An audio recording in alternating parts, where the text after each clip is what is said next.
ये वीडियो कक्षा 7 के गणित के छात्रों के लिए है। इसमें कराएंगे इकाई संख्या 9 व्यंजकों के गुणनखंड और इसके अंतर्गत अभ्यास 9A होगी। तो सवाल नंबर 1 करते हैं। नीचे दिए गए पदों के उभयनिष्ठ गुणनखंड लिखिए। तो उभयनिष्ठ गुणनखंड निकालने के लिए सबसे पहले निकालेंगे हम जो पद दे रखे हैं, व्यंजक दे रखे हैं, उनके गुणनखंड। तो 7 के गुणनखंड करेंगे। 7xy का करना है तो 7 गुणा x गुणा y। अब करेंगे 35 x की घात 2 y की घात 2 के गुणनखंड। तो सबसे पहले करते हैं 35 गुणनखंड। 5 से कटेगा, 5 सत्ते 35 और 7 एकम 7। तो ये आ गया 5 गुणा 7। x की घात 2 है तो x को लिखेंगे 2 बार और y की घात 2 है, y को लिखेंगे 2 बार। अब देखते हैं दोनों पदों में कौन सी संख्या कॉमन है, यानी उभयनिष्ठ है या सर्वनिष्ठ है। तो दोनों में 7 सर्वनिष्ठ है और x सर्वनिष्ठ है और y सर्वनिष्ठ है। तो इस प्रकार से इनके गुणनखंड हो गए 7xy। इस तरह से निकालते हैं उभयनिष्ठ गुणनखंड। अब करते हैं सवाल नंबर 2। तो सेकंड बेस करना है। पहले करेंगे 4m की घात 2 के गुणनखंड। तो 4 के कर लेते हैं गुणनखंड। 2 से कटेगा, 2 दूनी 4, 2 एकम 2। तो ये आ गया 2 गुणा 2 और m की घात 2 है तो m को लिखेंगे 2 बार, m गुणा m। अब करते हैं 6m के गुणनखंड। तो पहले 6 का कर लेते हैं। 2 से भाग करेंगे, 2 3 6, 3 से भाग करेंगे, 3 एकम 3। तो ये आ गया आपका 2 गुणा 3। अब करते हैं m के गुणनखंड। तो ये m की घात 2 है, m को लिखेंगे 2 बार। जितनी घातें होंगी उतने बार उसको लिख देंगे। अब करेंगे 8 m के घात 2 के गुणनखंड। तो 8 का कर लेते हैं। 8 के गुणनखंड। 2 से काटेंगे, 2 चौक 8, फिर 2 से काटेंगे, 2 दूनी 4, 2 से काटेंगे, 2 एकम 2। तो ये आ गया आपका 2 गुणा 2 गुणा 2 और m की घात 2 के करने हैं तो m गुणा m। अब देखते हैं इनके सर्व गुणनखंड। तो ये 2 दोनों में है और बस ये 2 हैं केवल दोनों में। तो लिखेंगे इसका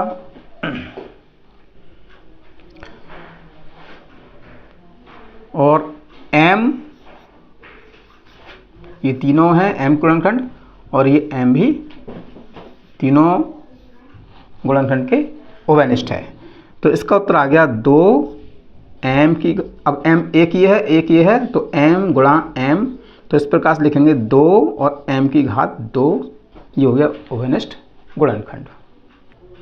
अब करते हैं सवाल नंबर 3। थर्ड में है पहला व्यंजक है 3a और दूसरा व्यंजक है 21ab।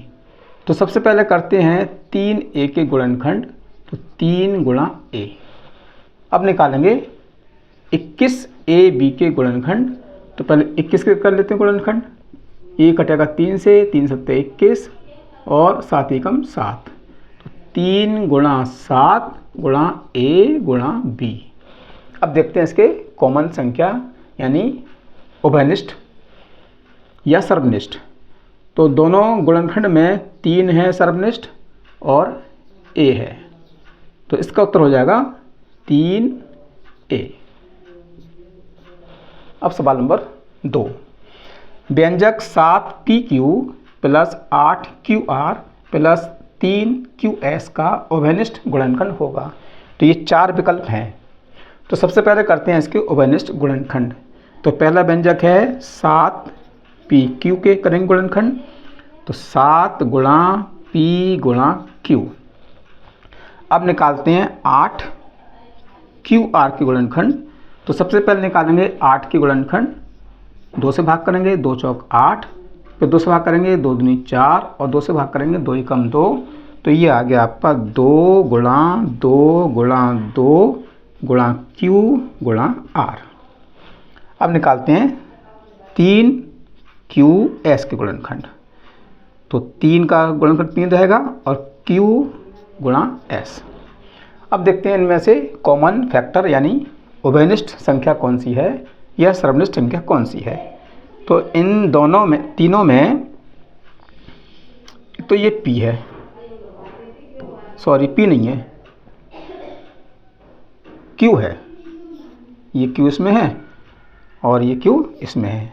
तीनों में q है तो q हो गया इसका उभयनिष्ठ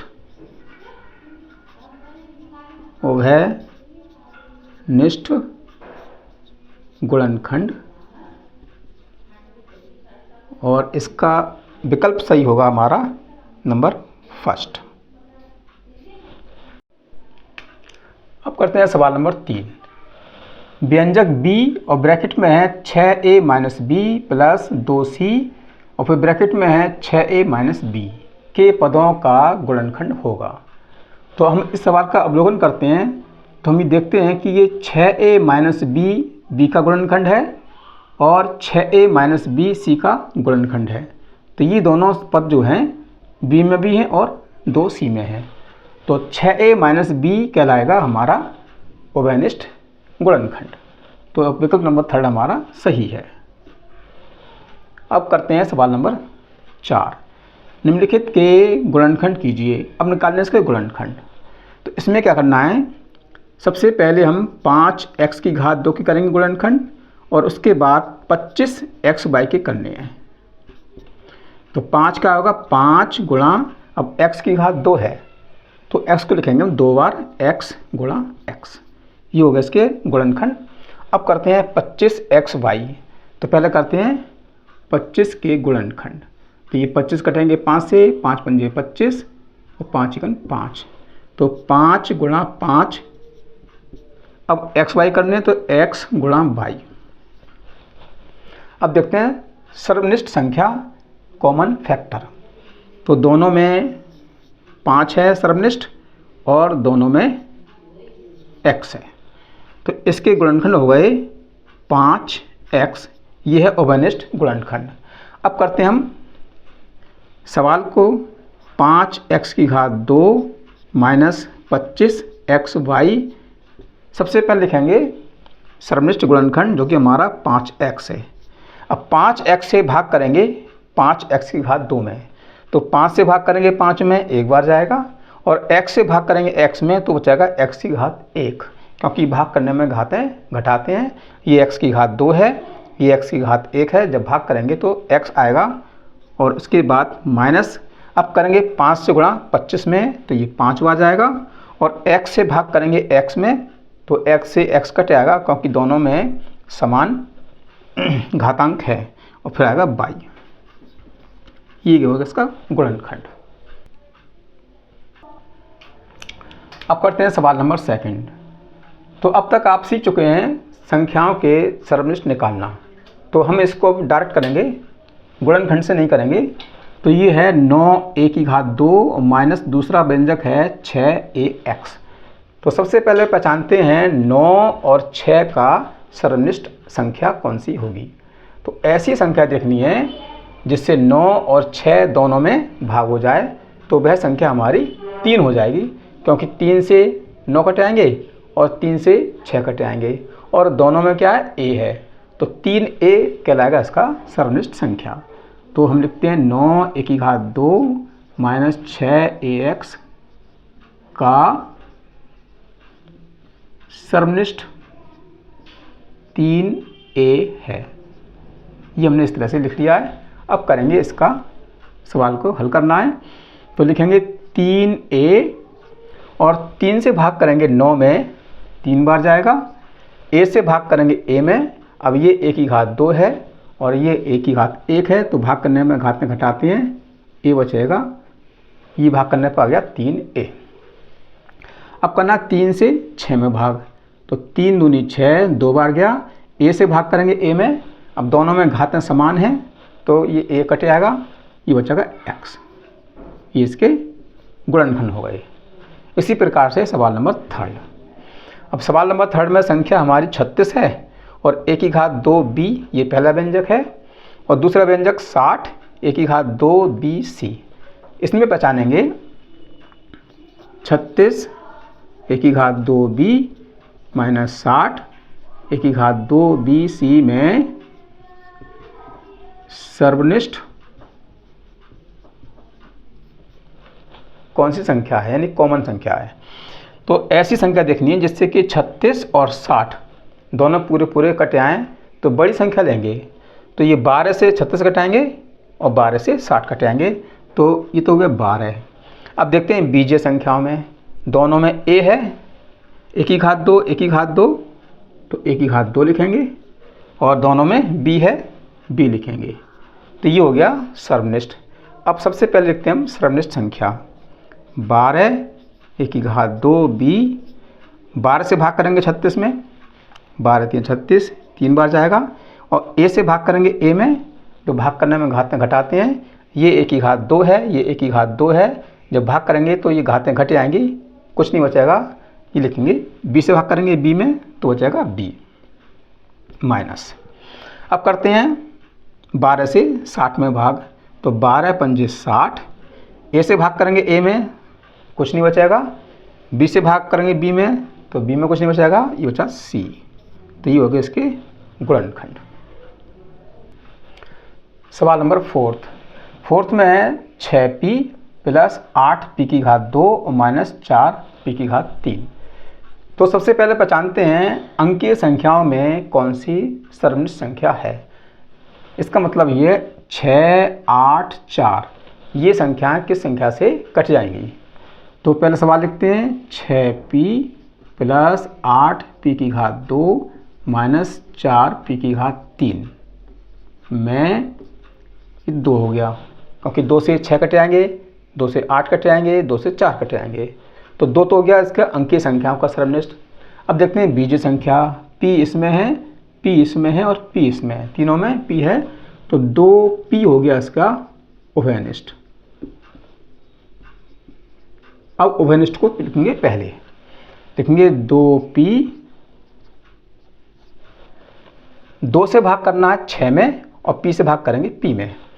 जब 2 से भाग करेंगे 6 में तो 2 3 6 3 बार जाएगा, और p से भाग करेंगे p में तो p से p कट जाएगा, क्योंकि दोनों में समान घात संख्या दे रखी है।